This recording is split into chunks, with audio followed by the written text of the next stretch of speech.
नमस्कार, मी मुश्ताक शेख, माजी नगरसेवक मोहोळ नगर परिषद। आज मोहोळ शहरातील मुस्लिम कब्रस्तान या ठिकाणी आदरणीय राजनजी पाटील साहेब व आदरणीय आमदार यशवंतजी माने साहेब यांच्या हस्ते मोहोळ शहरातील कब्रस्तानसाठी उपलब्ध करून दिलेल्या रुपये 85 लाख रुपये निधीचा शुभारंभ आज या ठिकाणी आपण केलेला आहे। त्याचबरोबर मोहोळ शहरासाठी आवश्यक असलेला शादीखाना आम्हाला मिळावा अशी मागणी आज आम्ही यशवंत तात्या माने आदरणीय राजनजी मालक यांना केलेली आहे।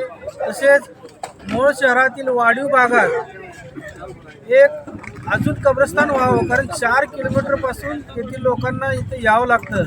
त्याकरिता मोहोळ शहरासाठी एक दुसरं नवीन कब्रस्तानला जागा मिळावी अशी मागणी पण या ठिकाणी मुस्लिम समाजाच्या वतीनं आम्ही केलेली आहे।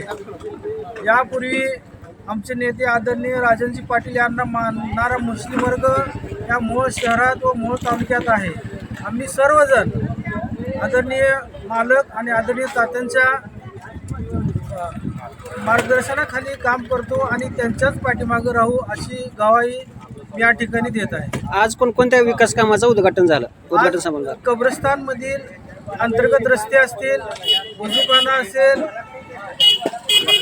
पत्रशेड असेल, सुशोभीकरण असेल इत्यादी कामाचा शुभारंभ आज झालेला आहे। आमदार यशवंत माने यांच्याकडे आपण कोणत्या मागण्या केल्या आणि त्या मागण्यांना त्यांनी काय उत्तर दिलं?